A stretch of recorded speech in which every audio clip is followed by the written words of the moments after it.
Welcome to Living Fully. Each episode is a chance to talk about mental health in a way that's simple, honest, and helpful. We'll share stories, tips, and tools to help you feel supported and feel your best. I'm your host, Catherine Hertig. Depression. It's one of the most common mental health concerns, but the good news is it's very treatable. In this episode, I talk with Sarah Rosenfeld, Associate Director of Counseling at Calgary Counselling Centre in Counselling, Alberta, about how relationships and human connection can ease feelings of depression. We'll also hear from Maddi, a Calgary Counselling Centre client. She talks about her experience with depression and how individual and group counseling gave her the support and tools to manage her depression. From October 6th to 12th, take the free depression screening quiz at areyoufeelingok.com.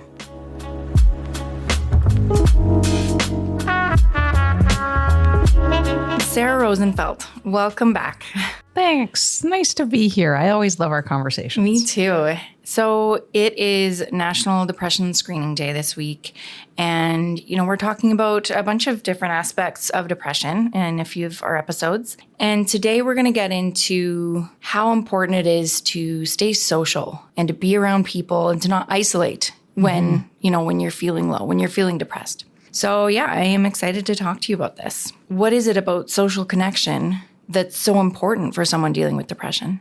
Well, I think it's one of the things that helps us manage some of our symptoms. So what do I mean by that? So it actually helps you regulate emotion. It helps you have empathy for other people. I actually was reading about a study from the Massachusetts General Hospital that identified that social connection is the strongest protective factor for depression. Is it? Yes. Wow. So the study, which was published in the American Journal of Psychiatry, looked at more than 100 modifiable factors, including lifestyle, so that's exercise and diet, social, such as support and engagement, and environmental factors, which would be green space and pollution. And basically they found that social connection is the most important preventative factor in general populations. And without social connection, increase the risk for depression. So I thought that was really, really interesting. Yeah. That those other things are important, but social connection is actually one of the most important things when we're trying to look after ourselves and our mental health. And on the flip side, what kind of impact does isolation have on depression? So, if you're not out with people, if you're not reaching out, what's that going to do for you? Well, it's going to lead you to feel really alone, really disconnected, probably not going to give you a whole bunch of perspective about what's really happening. And then it just kind of fuels itself. So the more you do that, the more you do that increasingly. And so you just end up being more and more alone and more dealing with your symptoms. Right. Whereas sometimes those social connections are a real buffer to us being able to notice what's happening internally. It's a bit of a distraction sometimes, a positive distraction. You touched on this a bit, but can you talk a bit more about the science behind how connections with people can impact our mental health?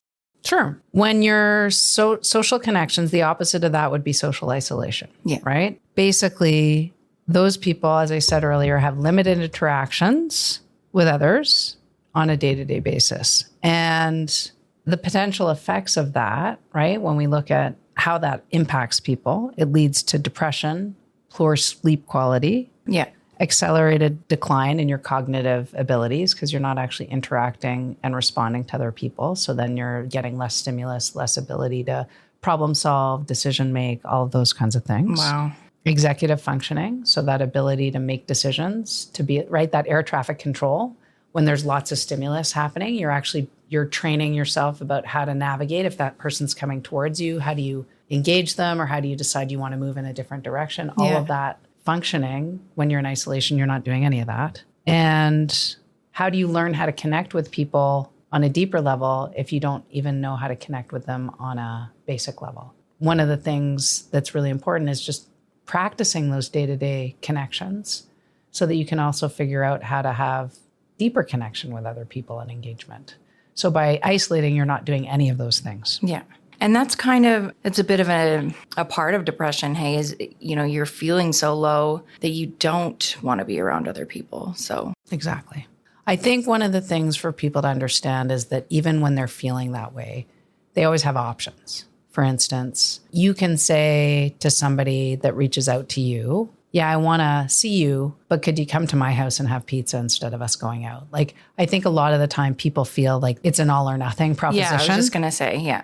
It's really not an all or nothing proposition. Yeah. And it's about, unless there's really a reason that you can't go to something, saying yes and figuring out how to navigate that. So what do I mean by that? Exactly like I said. So if somebody invites you out, you don't feel like going out for dinner, can you figure out a way to have them come to your place? Or can you meet someplace that's less busy because that's more comfortable for you? Right. Can you negotiate a time of day that's a little bit more convenient for you? Can you say yes and then think about how you're going to handle it later? I think there's lots of strategies that people can use. But when you say no, you close that door off indefinitely. Yeah.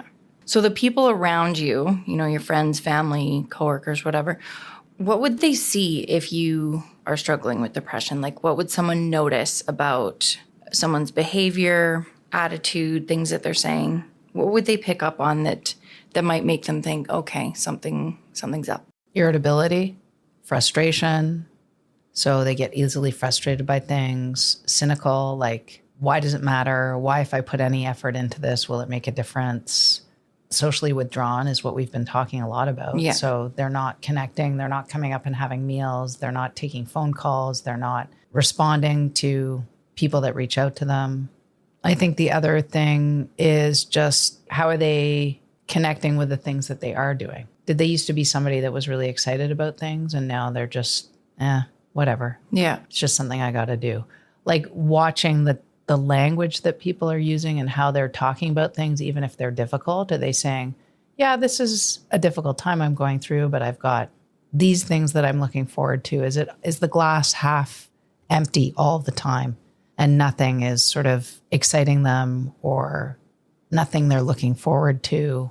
Those would be kind of indicators. And if they're noticing this, what are some first steps that someone could take to help someone out that they notice might be dealing with depression? One of the things that can be really helpful is being able to say, hey, I know you wanted to go for that walk yesterday. Can I come with you today and do it? I know you mentioned that there was that thing that you wanted to do. How about we get in the car and go do that together? Those really little small things. Some people think it's got to be these big acts, right? Big gestures, but sometimes it's actually those really tiny little ways of showing support that make the biggest difference. So I would say that would be a good starting place. And always being available to that person, but recognizing that they may want their boundaries. And so what do I mean by that? Person might say, I don't want to talk.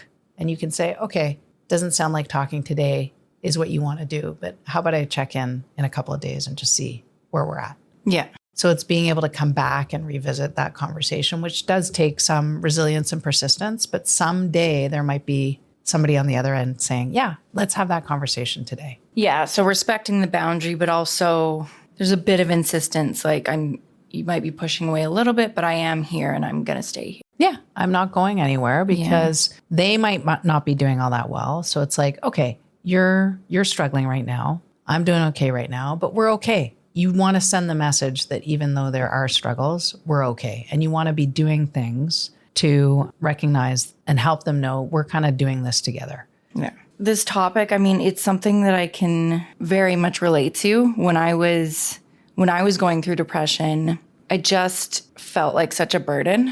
I was like, I would spend like a whole day crying and then my friends would want to get together. And it's like, it wasn't just like, I don't want to do it. It's like, I don't want them to have to deal with me in this state. Like you feel just so inconvenient.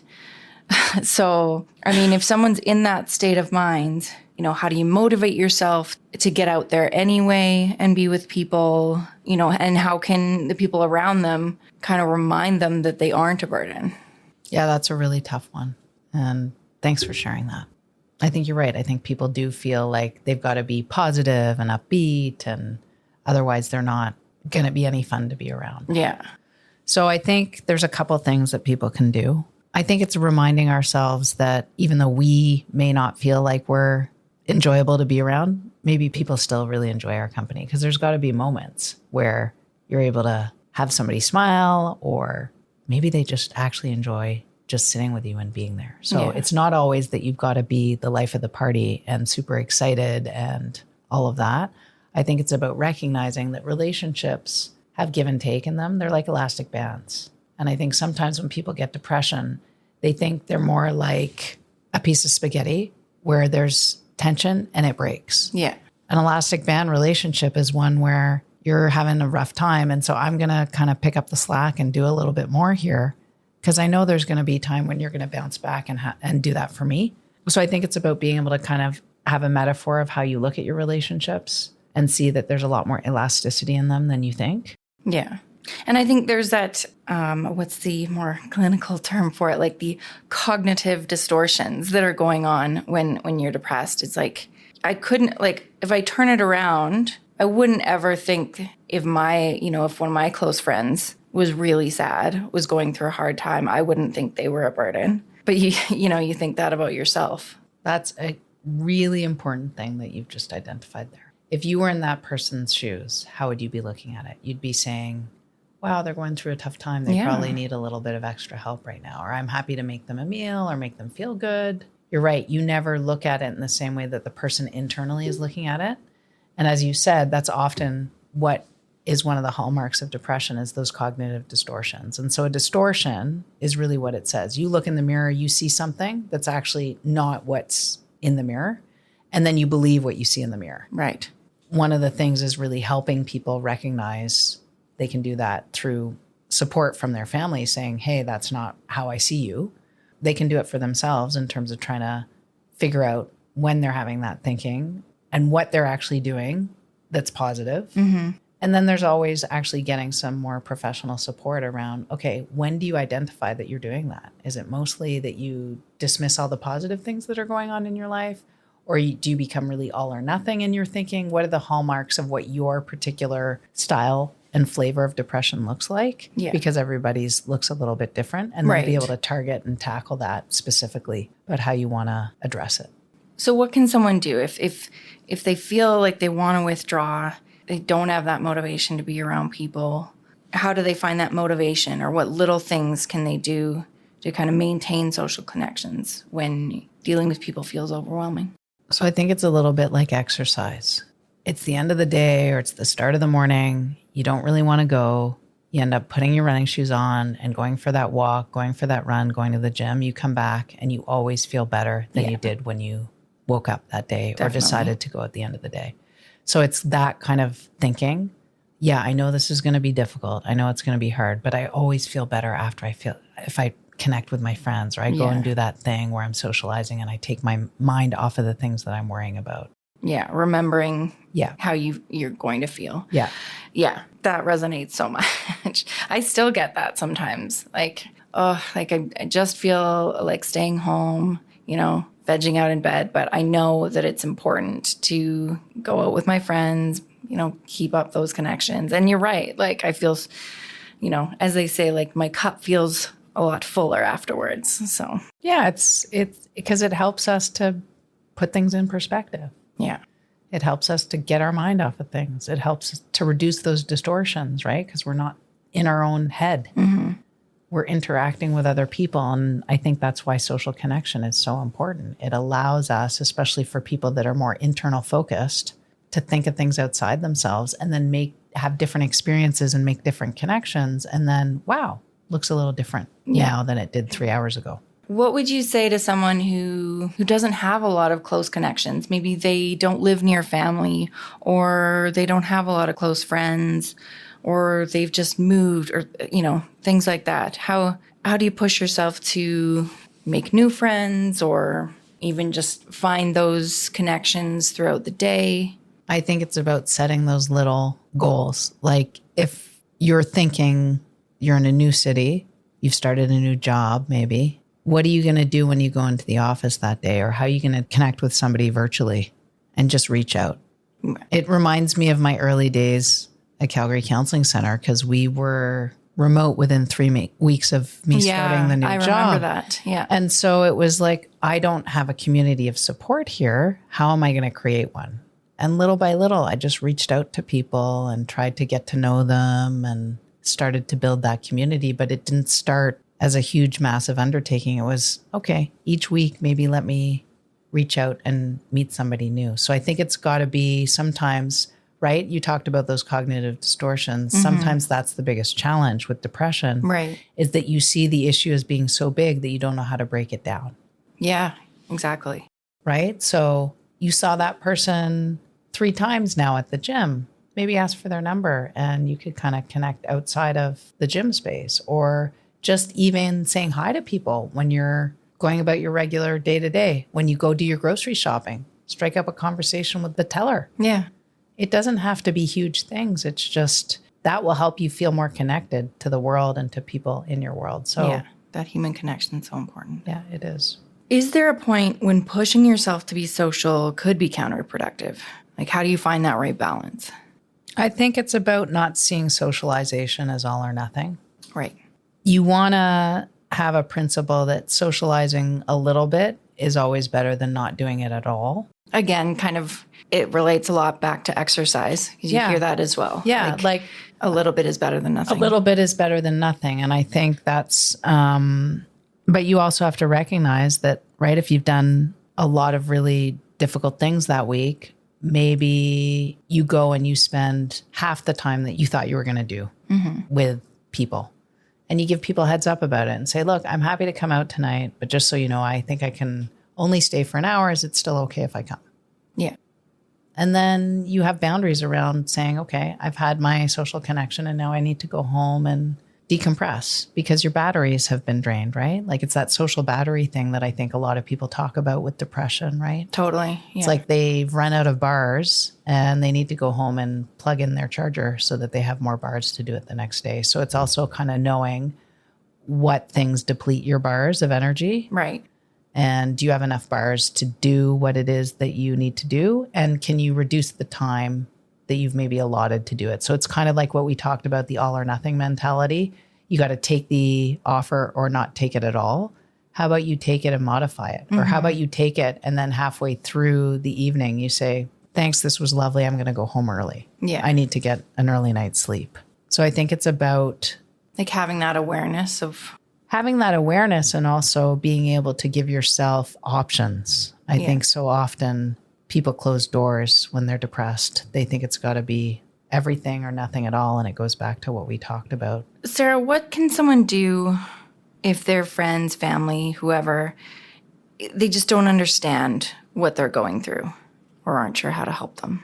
I think this is where really, this is difficult, but I think it's being able to try to think about what's happening for that person. Try to put yourself in their shoes. So often we go to that sympathy place or that pity place, but what do you think it feels like for that person to not have the energy to do the things they want to do, or to feel like you said earlier that they feel like they're a burden? Are you able to kind of put yourself in that position and say, I wonder, seeing through their eyes, what this feels like? What does this actually look like? What could they be experiencing? How could I understand that differently? It's really trying to have that understanding and then be able to say, what do you think I would want to hear if I was in that position? You'd probably want to hear that you're still valued. You'd probably want to hear that you're still cared for. You'd probably want to hear that people still want to spend time with you. You'd probably want to be told that there isn't a limitation on what support looks like. And one thing I just thought of, like going back to my own experience, is being, feeling included, even if I didn't always feel up to putting myself out there. That's really important, isn't it? Like, invite me. I may not come, but still invite me. Exactly. And I think sometimes what happens is people start to realize, I keep getting these invitations. Maybe they actually still really do want me to be around. Yeah. And this time I'm going to say yes. And that's why that's so important, is that consistent, continuous invitation and offer. You never know when the person's going to turn around and say, yeah, I do want to show up. I do want to be there. Thanks for the invite. And I am going to be looking forward to this. Yeah.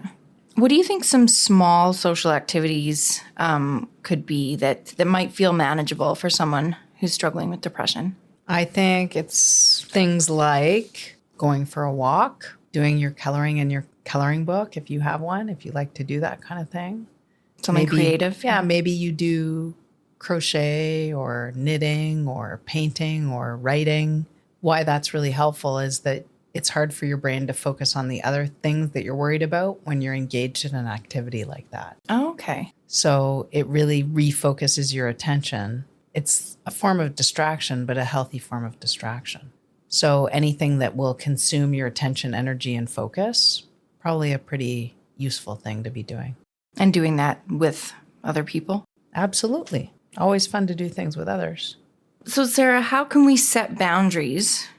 If we're going through a depressive episode, if we're really feeling down, how do we set boundaries while still staying connected? So I think you want to detach emotionally from the situation that you can't control, right? There's only detach? Detach a little bit from that. Okay. So what are the things you can actually change? What's actually within your control? And then redirecting your energy towards those things. Right. So I think often there's a focus on the things that are out of the person's control, like how the friend responded to X or how the boss interpreted Y. Yeah. Those things are out of your control. So healthy detachment doesn't actually mean that you're shutting down from anything. It's just a redirection of your focus and attention. And so if people can think of it that way, then they're focusing on those things that we talked about earlier. How can you engage in activities that are meaningful? Well, you can do, the walking that we talked about. You can go wash your car. Those are within your control. Yeah. But how somebody responded is so much more out of your control. So I think it's being able to decide to figure out how you want to engage. Kind of internally, like setting boundaries with yourself? Yes, it is setting boundaries with yourself. So boundaries with yourself are really that indicator to the world and to people around you about what's important to you. Yeah. So when you're able to set those boundaries externally, you're also reminding yourself of what matters to you and what's important to you. And that is not going to take up your focus and attention or energy right now. Mm-hmm. So what do you want to focus your energy and attention on? What is going to be important to you? So it's almost like a recalibration of what are your values? What matters to you? What's important? And I think it's the little small things that sometimes help us return to what matters. And that's why these pieces around engagement and connection are so important, because it's really hard to do that in the absence of something to respond to. You're right. That idea of figuring out your values, determining what your values are, that's come up quite a bit in my conversations with counselors. And how would one determine that? How do you like to spend your time? What are the things that you notice you react really strongly to? And what is the purpose and mission for where you're putting your energy and attention? It's almost like everybody has a little mini mission or vision statement about what their purpose and function is. Is it important to label it, like to have a word, or just kind of have a concept of this is what's important to me? I think it's important to have intentionality. Some people might have an image that they're working towards. They have something on their wall that reminds them of the things that really matter to them. For other people, they actually need to write it out in a business plan and actually be able to have the words that they see. Mm-hmm. And for some people, it's the experience of being asked the question and then having to self-reflect about it. Yeah. And then come up with the answer. Because for some people, they're doing it and they're living that way, but they've never really been able to make the connection to what it is that's driving that purpose. So being able to have that named sometimes. Like this is a value. Yeah, this is a value. This is important. Then helps you know, oh, I'm in alignment here. Or, oh, maybe that's why that thing upset me so much, because I felt disrespected. And that's out of I really want to feel, one of my values is that I feel respected. And so when that happened, I felt disrespected. And that's why I'm having such a strong response. Right. So long term, how can the relationships we have help in, I don't want to say recovering from depression, but, managing it long term? I think it's about building that network of support. I think it's about changing how we look at these things. We never actually manage anything or are successful at anything alone. As much as we might want to tell ourselves that, it's the connection we made. It's the conversation we had. It's being able to sit with other people and learn from them. And that could mean learning some really hard lessons from people and how you want to work. But we don't actually do anything alone. I think that's a huge point to make, because I think in so many times, especially if we're struggling, I don't know where it came from, but it's like, yeah, we want to feel like I handled this by myself. It's going to look better on me if I handled this alone. But yeah, you're right. We don't do anything alone. And why would we need to? Well, I think it's where that shame comes in and that stigma around mental health, unfortunately. Yeah. We still think that somehow it's our fault. We have to fix it by ourselves. But these are about our connections and relationships and our societies. And so we have to be able to invest in those things to realize, I think, for all of us, that this is actually a bigger conversation than just about the one that we're having internally with ourselves. It's about the quality of our relationships. Mm-hmm. And I think if you talk to a lot of people that have really meaningful internal social worlds, but also interpersonal worlds, they tend to be pretty contented. Mm-hmm. It's not that everything's perfect or that they don't have struggles, but they know they have that network of support. Right. They know they can consult. They know they can go to this person and vent. They know they can go to the gym and see the people that they see, even if they're not talking to them. Those are your networks of support, and we just don't do it alone. Yeah, I don't know who said it. I think it was a musician. No man is an island. Yeah. Yeah. I think that's just a really important reminder, and maybe that's what we want to leave people with today, is that reminder that you're not an island. You don't have to be. It's not actually how we thrive. Yeah. That it's okay to reach out and have people around you so that you can kind of... Yeah, we need to lean on each other. Yeah. Start to feel a little bit better. Mm-hmm. Thank you, Sarah. You're welcome. We've been talking about how connection can play such an important role in easing depression. Now you'll hear from Maddi, a client who experienced this firsthand. Through both individual and group counseling, she found support that helped her through her depression. Maddi, thanks so much for chatting with me today. No problem. I'm happy to be here. Yeah, can you just introduce yourself? Yeah, so my name is Maddi. I am currently unemployed at the moment. I just got a call as of today for a job interview. Amazing. So Fingers we'll crossed. see how that goes. Yeah. So kind of looking in towards like the administration kind of thing. So that's kind of where I'm headed. Excellent. So what was going on in your life that made you decide to reach out to Calgary Counselling Centre? So I suffer from major depressive disorder and ADHD, as well as borderline personality disorder. I had been in counseling for quite some time and then just kind of progressed through counseling. And my counselor was like, hey, why don't you try this group counseling? And I thought that that was going to be a great opportunity for me to jump in and try something different out of my comfort zone. And this individual counseling, was that with Calgary Counselling Centre? It was, yeah. Okay. Was there something specific that happened that kind of made you say, okay, it's time to talk to someone, it's time to get some help? I had been suffering with pretty deep depression, and throughout about 2 years, I had kind of taken some time off work to kind of deal with that depression. Okay. I had a uterine cancer scare.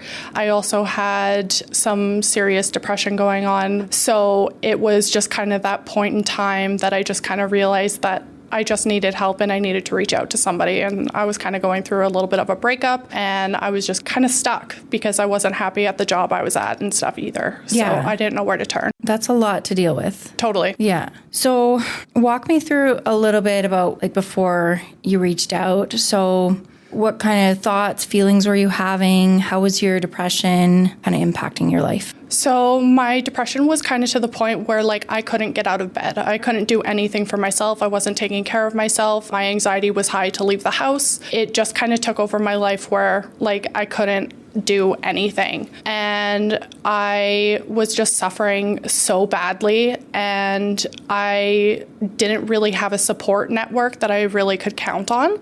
So that's kind of what led me to where I am. Is this your first experience with counseling? I have been in counseling off and on kind of my entire life. Okay. I was diagnosed with depression when I was 13. So I've kind of off and on had counselors throughout my life. I have been to the Calgary Counselling Centre before this year as well, and have worked with several great counselors here in the past. It just seems to be the most affordable. Yeah. So that's where I could kind of lean on kind of that sliding scale for me, as like I don't make very much income, and especially just being on EI, it was just kind of the best solution for me at the time to get some help. I get it. Before I worked here years ago, I was a client as well. And that was one of the big things. 'Cause it's like if you're going through depression, anxiety, and you also have to worry about the cost of getting help, it's just like another added layer of stress. Totally. And counseling should be more affordable, in my opinion, especially if you are kind of suffering as bad as I was at one point in time. Yeah, it's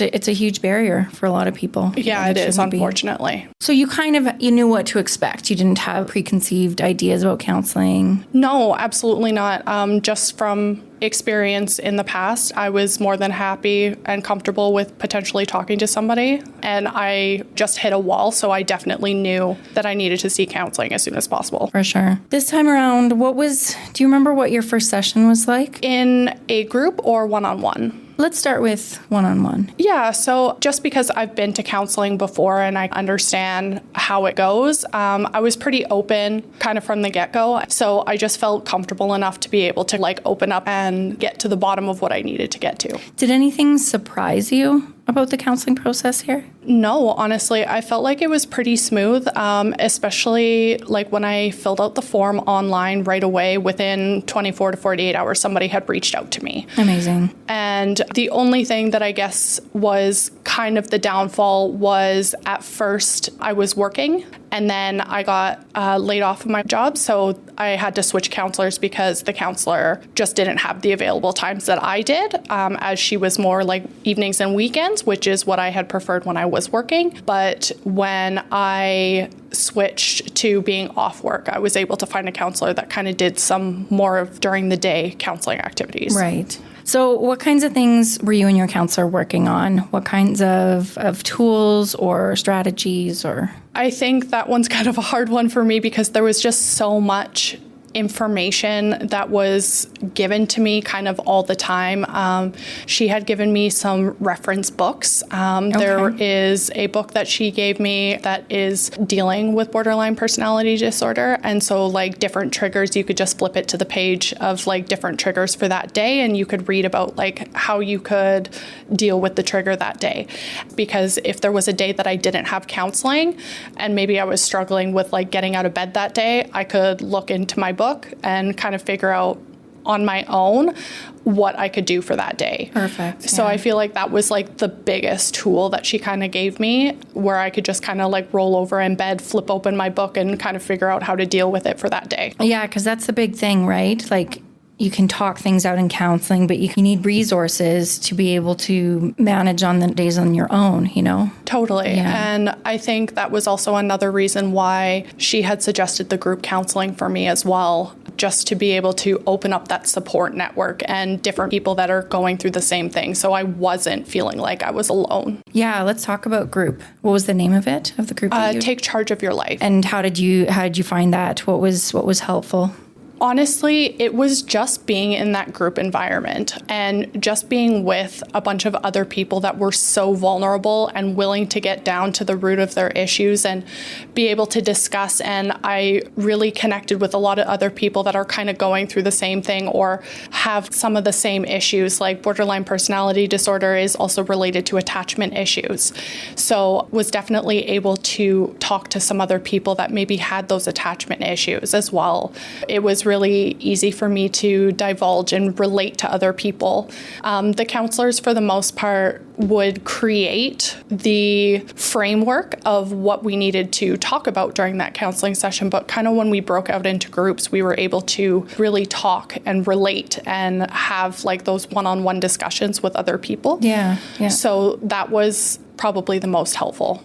Again, years ago, I took the same group, and you're right, that connection to other people, especially with depression, it feels so isolating. It does. You feel like I'm the only one who feels this way. I feel different and weird. But being in a room where seeing all these other people who initially look like they've got everything together, hearing that they feel the same way you do is just such a relief. Totally. Yeah. It's really easing. And just being able to connect with somebody so deeply as opposed to very surface level changes everything entirely. Like, don't get me wrong, we were all really awkward the first day coming there, and it was over Zoom. Right. You only kind of get to know people's faces, which also kind of makes it a little bit easier because you're not sitting in a room with a bunch of different people's energy kind of flying at you all at once. Yeah. And you're in the comfort of your own home to sit there and deal with some of the vulnerabilities that maybe you need to talk about or work through the program that they're given. For sure. I've loved that about online counseling is like you just sign in but you have everything around you that you're comfortable with. And then if you log off, you're right there. There's no commute or Absolutely. Like it makes it easy. Yeah. Were there people before counseling, during counseling? Who did you have in your life to support you? You have friends and family? I do. However, just at that point in time, I was so depressed, and I was kind of pushing those relationships away. Yeah. And that's kind of how I knew that I was falling kind of in a deep pattern of depression, is because I'm not an isolated individual. Mm-hmm. And I think that isolating myself from other people made me feel more alone than I actually was.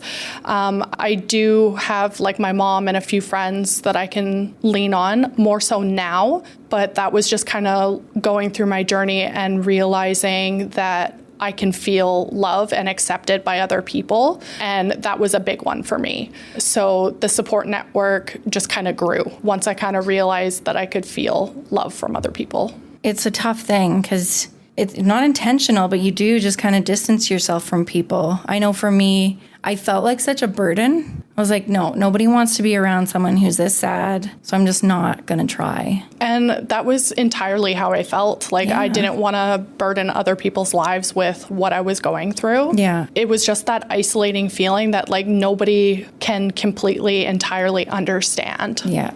As you've gone through the counseling process, have there been people in your life who have noticed a change? You know, I've never directly asked them necessarily, but I do know one of my friends, as I was going through the group counseling, was kind of noticing you reaching out a little bit more. You're able to take a little bit more of that information and reiterate it out and make sure that you are able to describe your feelings for other people.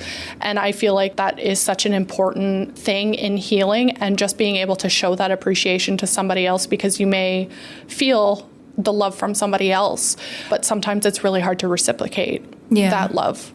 What kind of stands out to you in the counseling process? Was there anything that was especially helpful?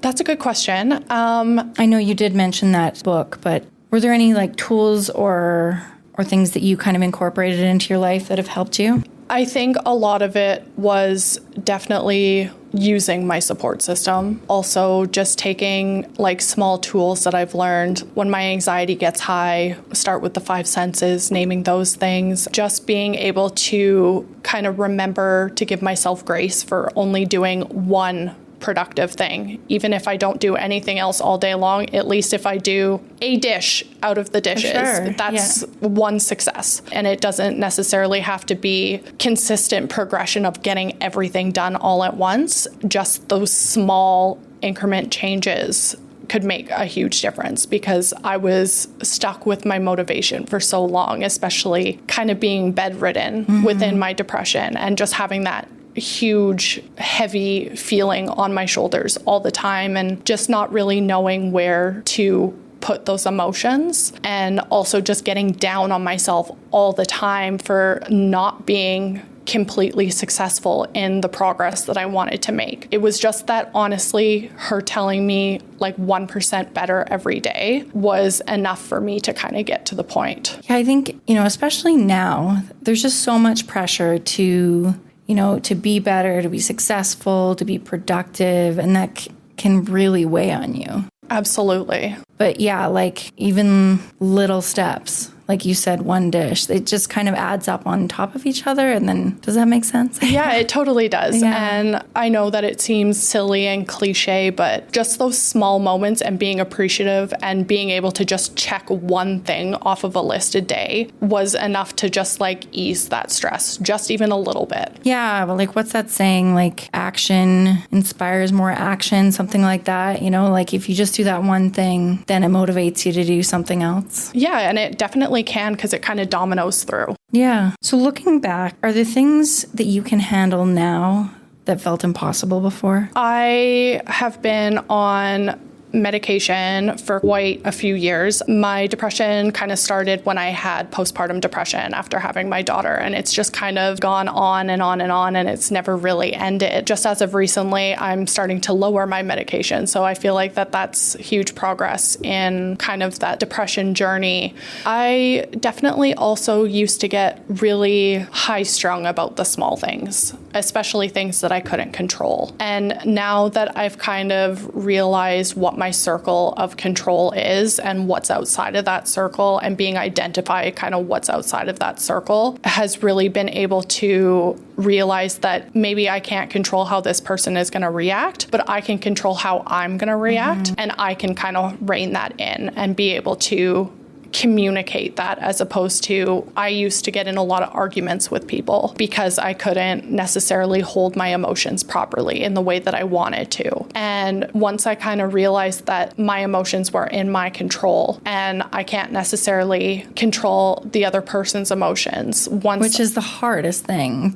Yeah. to not wrap our head around, but to feel okay with, you know? Yeah. And just learning those boundaries, especially once I kind of figured out where my boundaries lie, I could always meet people where they're at while still having them respect my boundaries. Has that been kind of an interesting process, like the idea of boundaries and building those into your relationships? Yeah. It's definitely been hard. Like, I feel like there's kind of a confident side of building boundaries that you don't necessarily realize, but for mental health's sake, you need to develop those boundaries. Completely, yeah. And you have a daughter. Yeah. That's amazing. How old is she? She's almost 9. Yeah. Yeah. And has your mental health journey as counseling, has that helped you in that area as well? Yeah, absolutely. I feel like I've been able to kind of be a more present mom instead of being so stuck in my emotions all the time. So unfortunately, my daughter lives in Lethbridge with her father, but I have just been able to really work on my mental health status to be able to be the mom that I want to be, and like talk on the phone more often, be able to kind of go out and visit her as often as I can, or vice versa. So it's really helped in the mental health capacity. Yeah, it must be huge. Yeah. Yeah. And just even being a mom, she's just kind of been my motivation to get better, as opposed to being in a dark place with like suicidal thoughts and just wanting to like end things. But if it wasn't for her, I don't think I would be where I'm standing today. She was my motivation to make sure that I get better. Totally. And that's I think how it is so much. We're doing it for other people who want to be there for them. If I didn't have my daughter, I feel like it would definitely be like a different journey, just because I really didn't think that I had much of a support system. How did your counselor support you through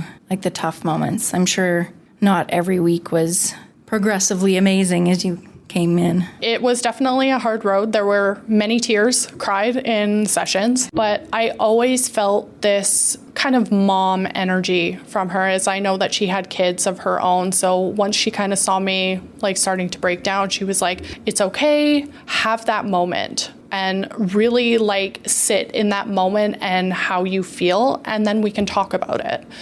And I think that being able to hold space for those heavy emotions was really empowering. And it was really great to just sit there with emotions, even if they were heavy, even if they were awful, but just making room for that. People just don't realize that it actually does really help. Yeah, those uncomfortable emotions, we do often try to push them away or rush them. But when you actually do just let them happen, it's not as intense. It's not as difficult, if that makes sense. Did you find that? Yeah, like radical acceptance for somebody like myself that's suffering with BPD and depression and ADHD is really hard sometimes. Yeah. And just being able to kind of sit in that emotion and accept that that emotion was coming up was definitely a hard skill to develop because I didn't want to feel that way. But once I accepted that emotions kind of come and go and it's okay to hold space for those emotions,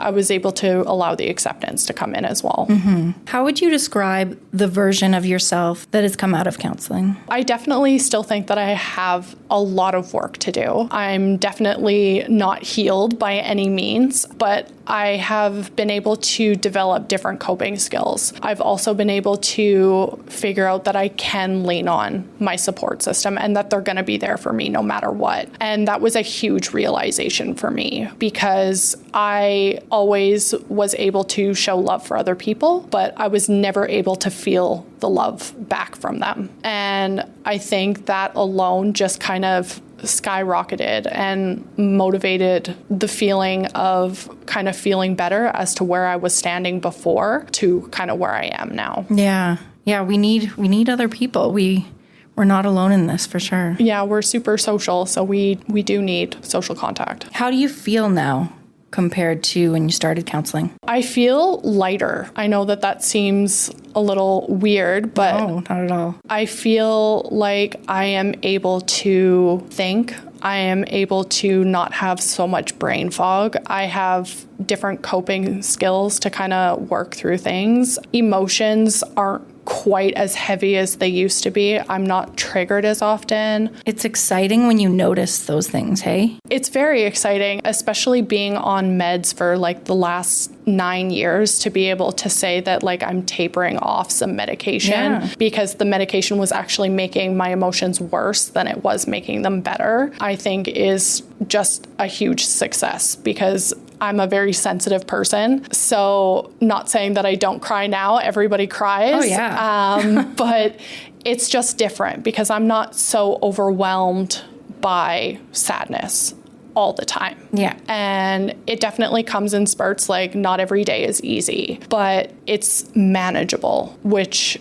I feel like is huge. It is, yeah. And being content with where things are at and still trying to grow from that is a really good feeling. You know, we all need to kind of better understand that having good mental health, it's not about never having bad days. It's about being able to handle them. Absolutely. And I kind of wish that the system was built a little bit differently to help people because usually when people are in those really deep depressive states, they need help in that moment, not like in the future or, you know, having to wait on that emotion, which is something that I appreciate from the Calgary Counselling Centre so much is because they reached out as soon as they could. And when I realized that I needed that help and they were able to be there for me within a day, that was really exciting for me to be able to try to take charge of my life again. It's true. You want to feel better immediately. You don't want to have to wait. Yeah. How do you take care of your mental health today? That one's kind of a tough question because I don't feel like it's just one thing that kind of helps my mental health. Realizing I have a support system is huge. Doing things for myself, whether that take a bath, take a shower, brush my teeth, get dressed in the morning. Simple things like that have kind of helped ease that. And I know that it seems simple and a lot of people take those small things for granted, but where I was at, I couldn't do those things for myself. I didn't have the energy. I didn't have the mindset. It was just easier to stay in bed all day than it was to try and take care of myself. For sure. Yeah. Yeah, we really underestimate those basics. If someone out there is struggling like you are and listening to this, what would you want to say to them? I just want them to know that they're not alone. They're really not. I feel like I'm getting emotional just kind of thinking about somebody who was in the same place that I am. And I just want them to know that they're absolutely not alone and there's help, whether that be the distress center, the Calgary Counselling Centre, a different therapist. There's many ways and many routes out there that you can get better. You just got to hang on a little bit longer and you'll get the help that you need. That's perfect. Said very well. My purpose of just trying to come here was to be able to show people that it's going to continue to get better and healing isn't linear. So it's going to be up and down probably your whole life. But just knowing kind of what those symptoms are of going down kind of a dark road, so to speak, there is help. You can reach out to somebody and somebody will help you. Thank you so much, Maddi. Thank you for sharing your story and for opening up to me. And yeah, this is going to help somebody. I really hope so. Thank you so much for having me. It was fun. If you've been feeling low, tired, or just not like yourself, you're not alone. From October 6th to 12th, head to areyoufeelingok.com and take a free, confidential quiz. It's a simple way to check in on your mental health. It only takes a few minutes and can help point you towards the support you need. Brought to you by Calgary Counselling Centre and Counselling Alberta. Tune in on October 21st for our next episode about how to find the right counselor. You've been listening to Living Fully, a Calgary Counselling Centre podcast. Thank you for tuning in. This episode was produced by Nick Here, Louisa Campos, Manuel Montano, Jenna Forbes, and by me, Catherine Hertig. A special thanks to Sarah Rosenfeld and Maddi. To stay up to date on our latest episodes, be sure to subscribe. We're available in your favorite podcast app. Living Fully is a production of Calgary Counselling Centre and recorded in Calgary on Treaty 7 territory. Living Fully podcast is not a substitute or alternative for professional care or treatment. Calgary Counselling Centre and Counselling Alberta provide effective counselling to anyone in Alberta with no waitlist and no financial barriers. Find us online at calgarycounselling.com and counselingalberta.com. For help across Canada and the United States, call 211. If you are outside of Canada and the US, seek help from your general medical practitioner.